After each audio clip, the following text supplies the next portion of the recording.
I am Anish Kumar, I am going to teach you physics. ठीक है, मैं आप लोगों को फिजिक्स पढ़ाने जा रहा हूँ क्लास 11th को। ठीक है, सबसे important firstly what is physics.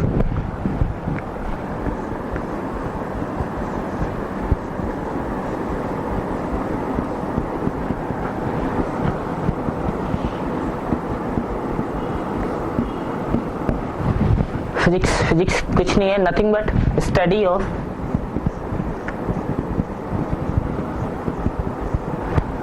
Physical quantities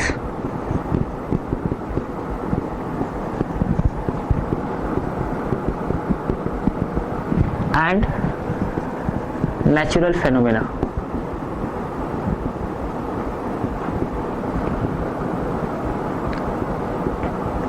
okay, physics क्या है? स्टडी ऑफ फिजिकल क्वांटिटीज और नेचुरल फिनोमेना के बारे में स्टडी करने के लिए फिजिक्स है। व्हाट इज फिजिक्स, आपको क्लियर हो गया।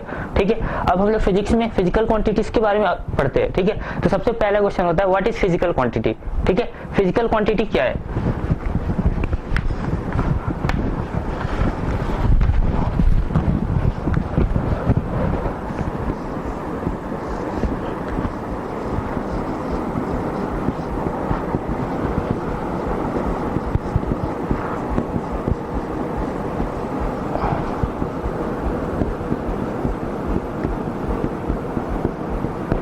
ठीक है, physical quantity the quantity which can be quantified or measurable is called physical quantity।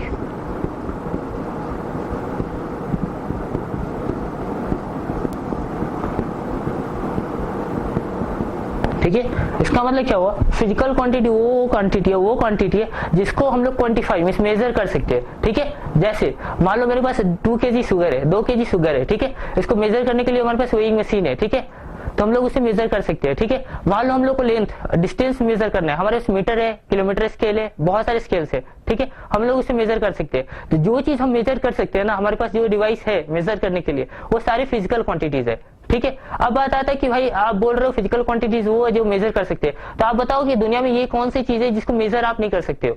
ठीक है, तो जैसे मेरा लव सामने वाले के प्रति कितना है ये तो पता नहीं मुझे। ठीक है, तो इसको आप मेजर नहीं कर सकते। This is not a physical quantity. आप मुझसे कितने नफरत करते हो ये नहीं पता आपको, this is also a not a physical quantity. ठीक है, ये फिजिकल क्वांटिटी नहीं है। लव भी फिजिकल क्वांटिटी नहीं है क्योंकि इसको मेजर करने के लिए मेरे पास कोई डिवाइसेस नहीं है। Okay, example of physical quantities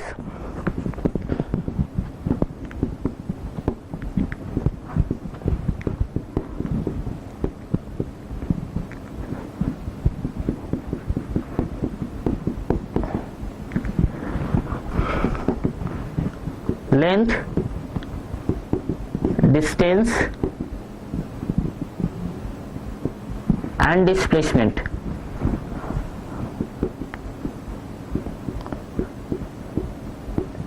ये सारे को मेजर कर सकते हैं। ठीक है, लेंथ मीटर में, इसका भी मीटर में और इसका भी मीटर में, ये सारे मेजर कर सकते हैं। एग्जांपल वेलोसिटी, इसको भी मेजर करने के लिए हमारे पास स्पीडोमीटर होता है। ठीक है, हमारे पास सब मेजर करने के लिए हर डिवाइस है। जैसे इसका लेंथ है, लेंथ को भी मेजर कर सकते हैं, डिस्टेंस ये भी मेजर कर सकते हैं। लेंथ छोटे यूनिट पे जो मीटर स्केल आता है, आप सेंटीमीटर से जो सेंटीमीटर स्केल है आप उस ये यूज करते हो। डिस्टेंस जो आप मीटर वाला स्केल है उससे आप मीटर मेजर कर सकते हो। तीसरा आता है डिस्प्लेसमेंट, बहुत छोटा जो डिस्टेंस है, छोटा से थोड़ा बड़ा डिस्टेंस, उसको डिस्प्लेसमेंट बोलते हैं। वेलोसिटी, इसको भी मेजर कर सकते हैं, हमारे पास स्पीडोमीटर होता है, ऑब्वियस बात है। अब बात आता है फिजिकल क्वांटिटी।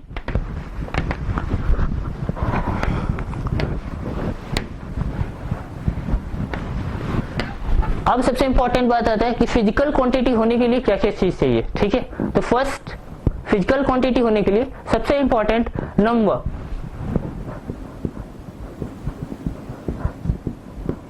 ठीक है, नंबर। दूसरा उसका यूनिट, नंबर और यूनिट कंपलसरी है। विदाउट नंबर अगर मान लो 2, ये फिजिकल क्वांटिटी है नहीं, इसको कोई मेजर करने के लिए आपके पास डिवाइस नहीं है। ठीक है, अगर आप यहाँ पर 2 kg शुगर रखते हो तो आप मेजर करने के लिए आपके वेइंग मशीन होगा। ठीक है, without this we have no any अगर मेरे पास यूनिट नहीं रहेगा तो ये 2 ये नंबर का कोई मीनिंग नहीं बैठ जाता। अगर ये 2 को बोले फिजिकल क्वांटिटी है नो, अगर हम बोले केजी को फिजिकल क्वांटिटी है नो, ये बोथ को कंबाइन करेंगे तो ये फिजिकल क्वांटिटी बनता है।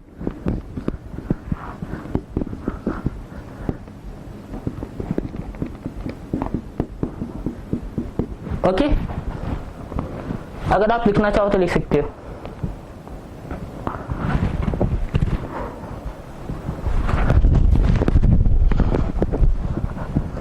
फिर फिजिकल क्वांटिटी को हम लोग डिवाइड कितने पार्ट्स में करते हैं, ठीक है। फिजिकल क्वांटिटी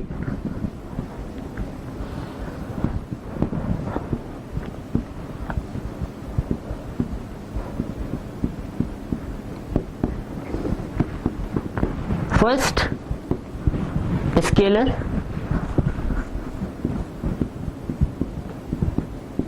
सेकेंड वेक्टर,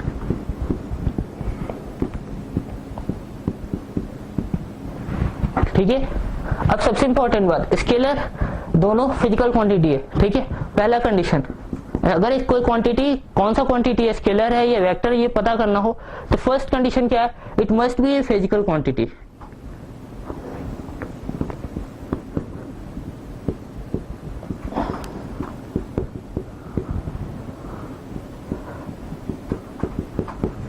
दोनों के केस में सेम ही होगा।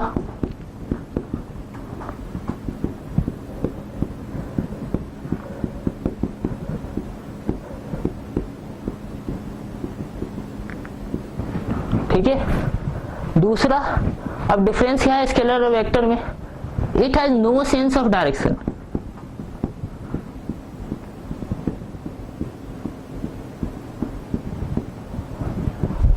ऑफ डायरेक्शन,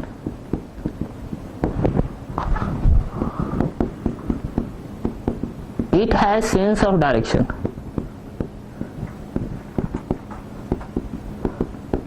अब बात आती है कि आपने फिजिकल क्वांटिटी के बारे में तो आपको क्लियर है कि फिजिकल क्वांटिटी क्या है, ठीक है, मैंने बता रखा है। अब बात है सेंस ऑफ डायरेक्शन का मतलब क्या बनता है। जैसे मैं बोल दूं 2 kg चीनी मुझे नॉर्थ डायरेक्शन में चाहिए, इसका क्या मतलब बनता है, इसका कोई मीनिंग नहीं बैठता, ठीक है। मुझे 10 मीटर नॉर्थ डायरेक्शन में चलना है तो इसका मीनिंग बैठ रहा है, ठीक है। तो मीनिंगलेस सेंस होना चाहिए। जैसे अपनी मर्जी से कुछ बोल दे, अगर इसमें डायरेक्शन में अपनी मर्जी से ऐड कर दे तो उसका कोई सेंस नहीं बनता, ठीक है। इसीलिए दिस इज ए, इसका सेंस ऑफ डायरेक्शन में होना चाहिए वेक्टर में, और स्केलर में कोई सेंस नहीं होता अगर डायरेक्शन आप लगाते हो तो, ठीक है। तीसरा, इट मे और मे नॉट ओबे,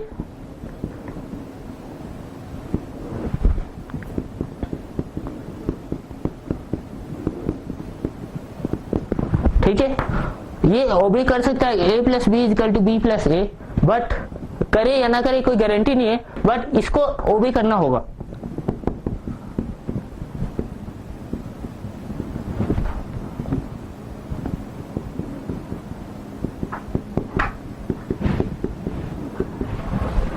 ओके, अब सेकेंड बात आते हैं, आपने फिजिकल क्वांटिटी के बारे में क्लियर कर लिया, ओके। अब सबसे इंपॉर्टेंट,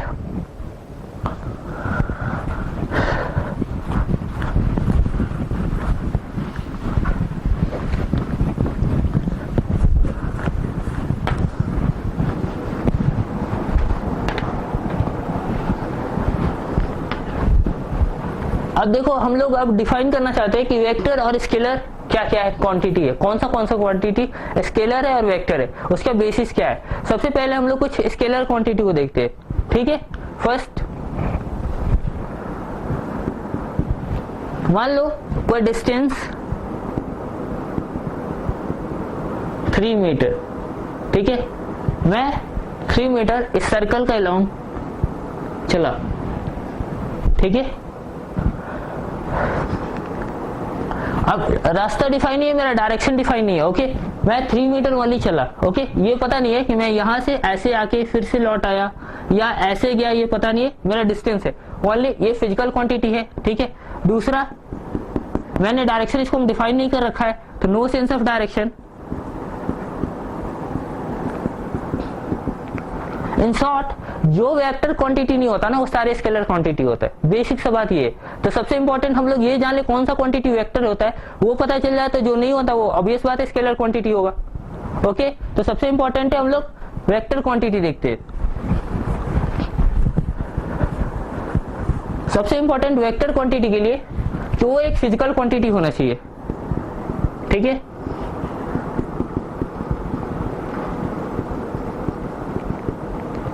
दूसरा सेंस ऑफ डायरेक्शन होना चाहिए,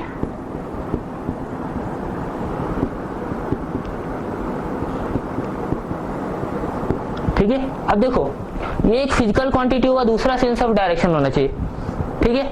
मैं ये बोल रहा हूँ, ये दो है, दो जनरल डेफिनेशन ये होता है, the quantity which can be which have sense of direction and have magnitude is called physical quantity.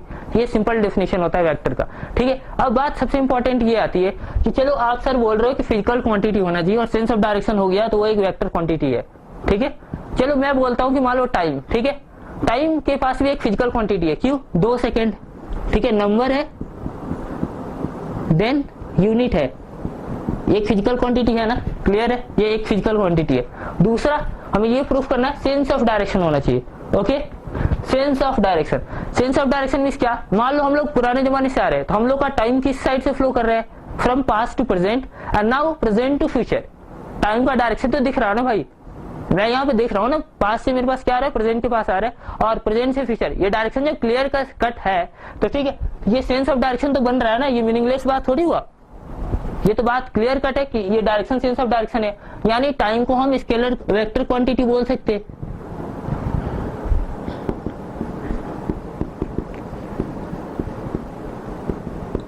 But ये सही नहीं है। Time is not a vector quantity, time is a scalar quantity. तो sir आप बोल रहे हो कि टाइम, वो आप ही बोल रहे हो फिजिकल क्वांटिटी है, फिर बोल रहे हो कि इसका सेंस ऑफ डायरेक्शन ही बन रहा है, तो आप डेफिनेशन में लिखवाए have a sense of direction must be A vector quantity. नहीं, मैंने लिखा है ना, उसमें ये था सेंस ऑफ डायरेक्शन होना चाहिए बट यूनिक डायरेक्शन नहीं होना चाहिए। मींस इसका मतलब ये हुआ कि मुझे 5 मीटर पर सेकेंड टुवर्ड्स फ्यूचर जाना है, वैसे इसका कोई डायरेक्शन नहीं है, ओनली टाइम जा सकता है उस डायरेक्शन में, ठीक है, मैं नहीं जा सकता, दूसरा बॉडी नहीं जा सकता, तो वो एक यूनिक सेंस ऑफ डायरेक्शन है। अगर यूनिक सेंस रहे, एक ही आदमी जा सकता है, वो क्वांटिटी वेक्टर नहीं हो सकता, वो एक स्केलर क्वांटिटी होता है, ओके। अगर आप लिखना चाहो तो लिख सकते हो।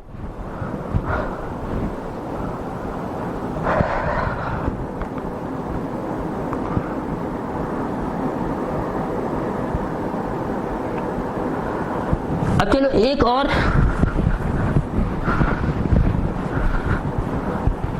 सेंस ऑफ डायरेक्शन का एक और एग्जांपल लेते हैं, ठीक है।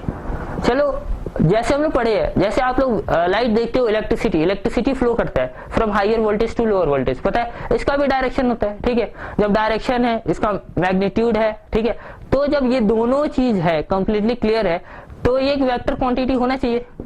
करंट,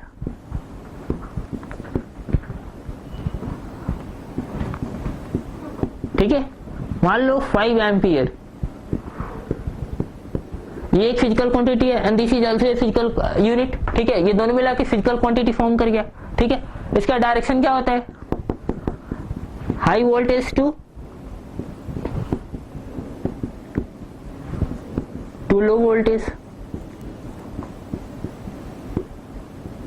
ठीक है। जो ये है, इसका डायरेक्शन भी है, दोनों फॉलो हो रहे हैं, ठीक है, तो इसको भी वेक्टर होना चाहिए, but this is not a vector quantity. मान लो फॉर एग्जांपल, मान लो इस साइड से मैं 10 एम्पियर फ्लो करा रहा हूँ, ठीक है, उल्टा डायरेक्शन में से 10 एम्पियर फ्लो करा रहा हूँ। अगर ये दोनों vector law of addition follow कर सकते थे तो 10 + 10 यानी 10, ये उल्टा डायरेक्शन में तो 0 होना चाहिए, लेकिन ये ऐसा नहीं होता है, 20 हो जाता है एम्पियर, ठीक है, तो ये पॉसिबल नहीं है, ठीक है। तो so current is also not a vector quantity.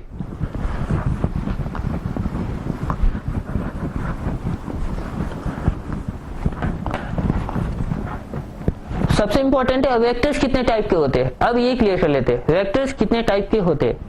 पहला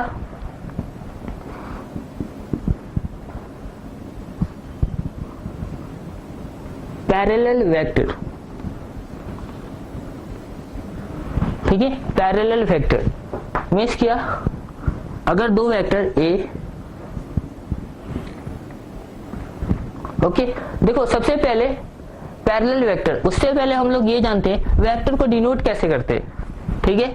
डिनोट करने का सबसे सिंपल तरीका है देखो सबसे पहले ओल्ड एज में, सबसे पुराने जब फिजिक्स चल रहा था उस जमाने में वेक्टर को ऐसे डिनोट करते थे, इसको बोल्ड लेटर में कर देते थे, ये वेक्टर को डिनोट करता था पहले के जमाने में, ठीक है। इसको हम लोग बोलते हैं अलजेब्रिक रिप्रेजेंटेशन ऑफ वेक्टर।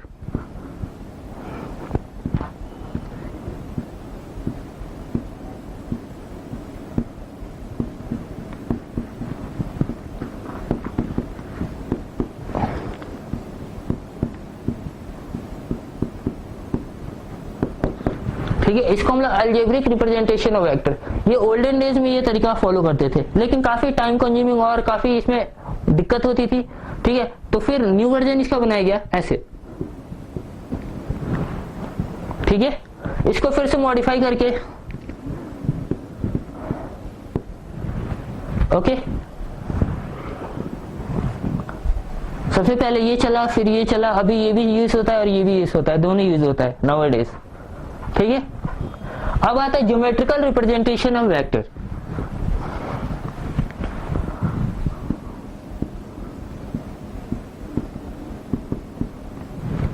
ठीक है, ज्योमेट्रिकल रिप्रेजेंटेशन ऑफ वेक्टर में क्या होता है, एक line segment, this is called line segment, okay.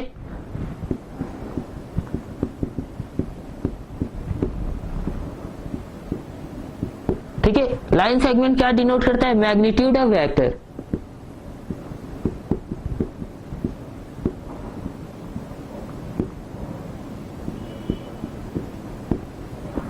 और ये एरो क्या डिनोट करता है, डायरेक्शन ऑफ वेक्टर।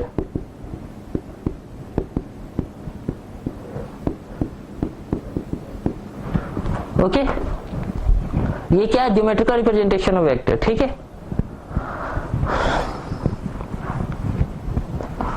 आप लिख लो थोड़ा,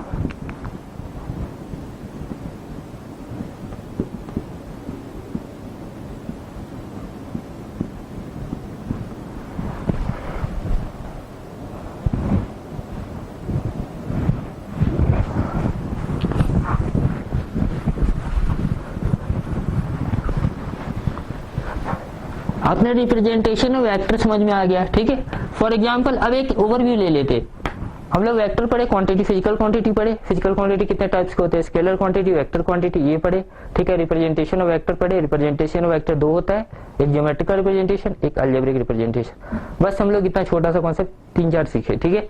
अब इंपॉर्टेंट है, अब नेक्स्ट कि हम लोग वेक्टर्स कितने टाइप के होते हैं। पहला पैरेलल वेक्टर,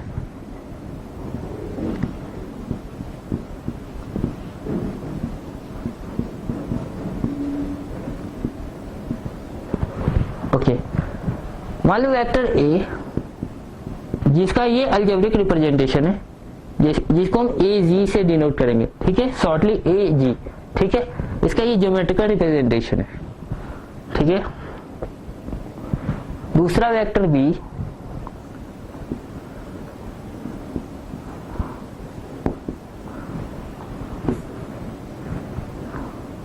ठीक है। अब देखो पैरेलल वेक्टर होने के लिए सिंपल कंडीशन है, डायरेक्शन सेम होना चाहिए, नथिंग एल्स, मतलब इसके अलावा कुछ भी नहीं, ठीक है।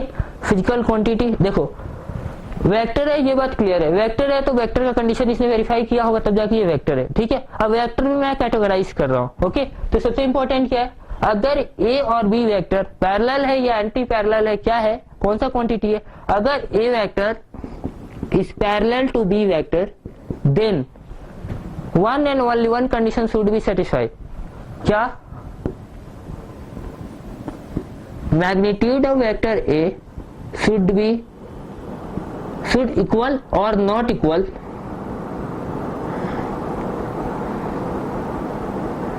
to B and direction of A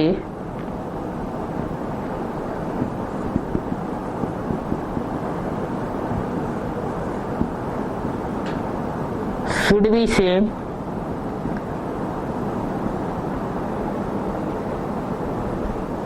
to direction of V, ठीक है। डायरेक्शन ऑफ ए क्या सेम होना चाहिए डायरेक्शन ऑफ बी, ये कंडीशन सेटिस्फाई कर रहे हैं, ओके। दिस यानी ए और बी वेक्टर क्या है, पैरेलल वेक्टर। दूसरा एंटी पैरेलल वेक्टर,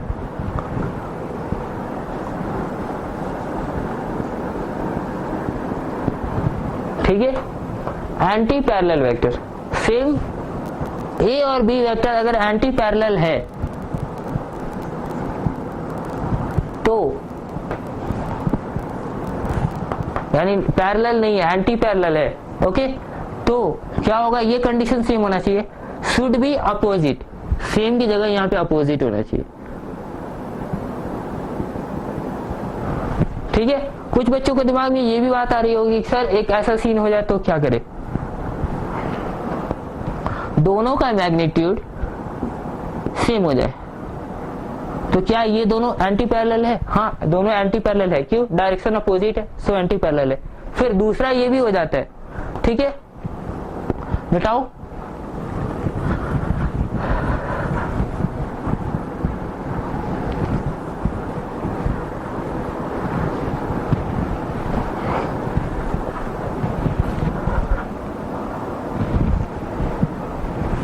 तीसरा है negative vector.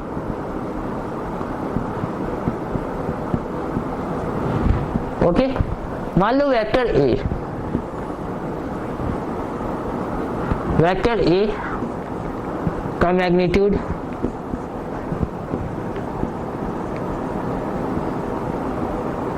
And direction along n cap के अलोंग इसका डायरेक्शन हो, ओके, तो क्या होगा, ये मैग्नीट्यूड हो गया, ये डायरेक्शन हो गया, ओके, ये निगेटिव वेक्टर। निगेटिव वेक्टर में क्या होता है कि दोनों का मैग्नीट्यूड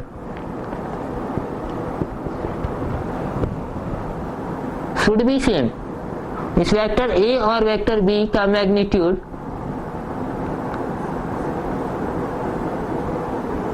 ठीक है, और डायरेक्शन क्या, अपोजिट।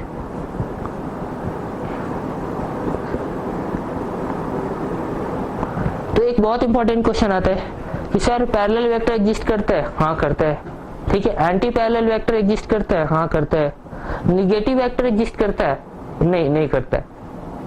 तो प्रॉब्लम ये है कि निगेटिव वेक्टर एग्जिस्ट नहीं करता। क्यों निगेटिव वेक्टर क्यों नहीं एग्जिस्ट करता? निगेटिव वेक्टर क्या ना, किसी के कंपैरिजन में है, मींस क्या, मान लो ये वेक्टर है, इसके कंपैरिजन में ये निगेटिव डायरेक्शन में, इसके कंपैरिजन में किसी के कंपेयर करेंगे उसके बाद ही निगेटिव वेक्टर हो सकता है।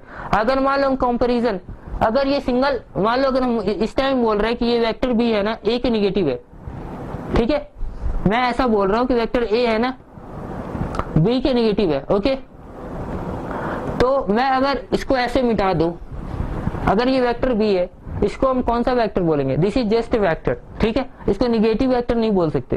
क्यों? क्योंकि ये किसी के रिलेटिव नहीं है, ओके, तो ये रिलेटिव कॉन्सेप्ट है, किसी वेक्टर के देख के वेक्टर के कंपैरिजन में निगेटिव वेक्टर होता है।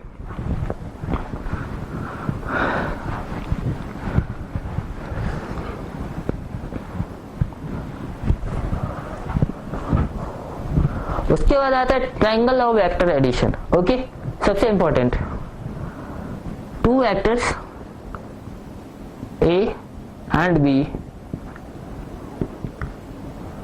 making angle theta,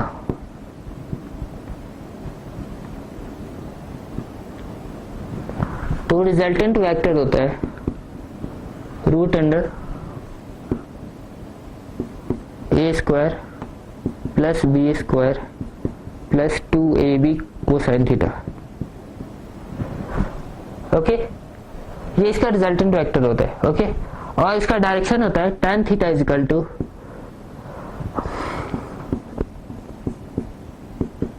ठीक है, बस इसका कोई वेक्टर, इसका कोई मीनिंग नहीं बैठता, ये बस छोटे लेवल पे है, छोटे मोटे क्वेश्चंस बनाने के लिए, ठीक है। एक्चुअली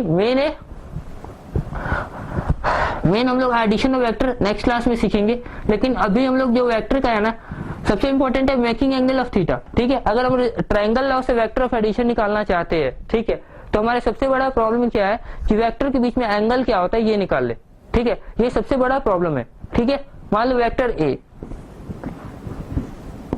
दूसरा vector B, making theta here, ये थीटा है। अब हम बोलेंगे कि चलो ये थीटा है, ठीक है। हम लोग बोलेंगे कि चलो अब एंगल बिटवीन वेक्टर्स निकालो, ए और बी के बीच में एंगल कितना बनता है ये निकालो, ठीक है। तो सबसे इंपॉर्टेंट क्या है, वेक्टर को पैरेलली कहीं भी शिफ्ट कर सकते हैं, vectors can be parallelly shift anywhere, okay. तो या तो इस वेक्टर को पैरेलली शिफ्ट कर दे यहाँ पे, या इस वेक्टर को पैरेलली शिफ्ट कर दे यहाँ पे, दोनों कंडीशन कर सकते हैं। बट मैं यहां से बी को उठा के ए पे ला रहा हूं, दिस इज थीटा, ठीक है। तो इसमें क्या होता है, एंगल के लिए टेल टेल को ज्वाइन करना होता है, इसको टेल बोलते हैं और इसको हेड बोलते हैं, ठीक है। कोई भी वेक्टर को इसको टेल बोलते, इसको हेड बोलते, टेल एंड हेड, ओके। ये थीटा, एंगल बिटवीन वेक्टर्स क्या होता है, टेल टेल को ज्वाइन करने से होता है।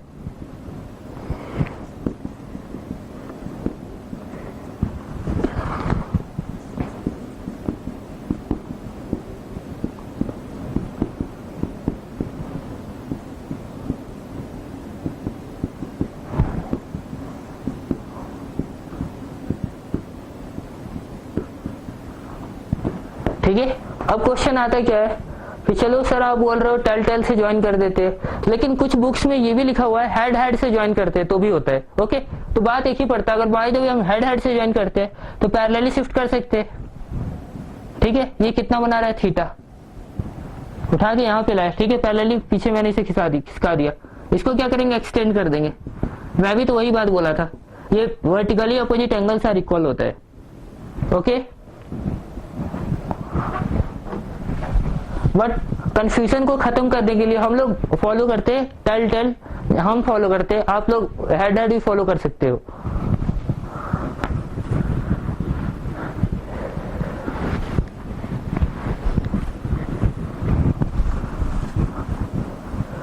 चलो कुछ क्वेश्चंस करते हैं इस पे कि टेल टेल ज्वाइनिंग का और हेड हेड ज्वाइनिंग का, ओके। टेल टेल ज्वाइनिंग का कैसे करते हैं, सबसे पहले 2-4 क्वेश्चन बनाते हैं।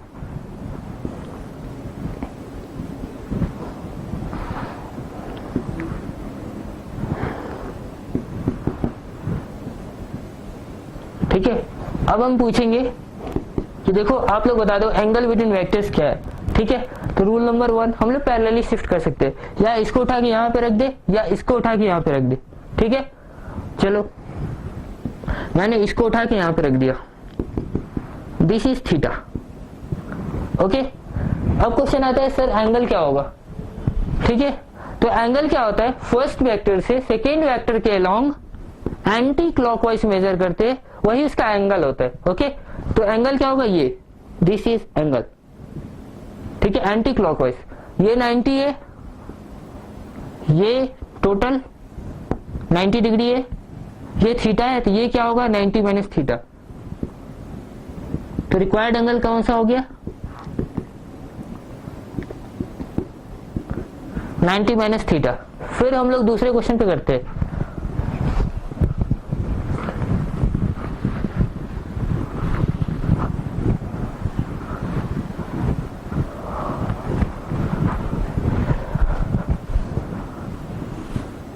वेक्टर ए, दूसरा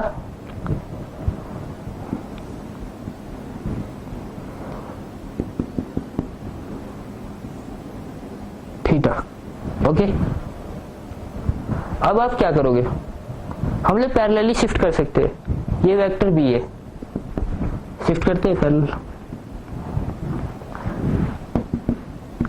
ये थीटा, ठीक है। हम लोग क्या करेंगे, अब इसके पैरेलल एक ड्रॉ कर देंगे, ये दोनों पैरेलल है तो ये दोनों का सम 180 प्लस 180 होता है, दो पैरेलल लाइंस के इंटीरियर एंगल्स का सम 180 होता है, ओके। तो ये एंगल कौन सा होगा, ये एंगल हो जाएगा 180 माइनस थीटा, ठीक है। ये एक पैरेललोग्राम हो गया, ये वेक्टर इस वेक्टर के पैरेलल है, सिमिलर एक शिफ्ट कर दिया मैंने। दूसरा ये वेक्टर इस वेक्टर के पैरेलल है, ये दोनों पैरेललोग्राम हो गया। ये पैरेलल लाइन है, ये ट्रांसवर्सल है, तो ये दोनों इंटीरियर एंगल्स का सम 180 होता है। सो ये थीटा है, तो this should be 180 minus theta, okay. So we meet in okay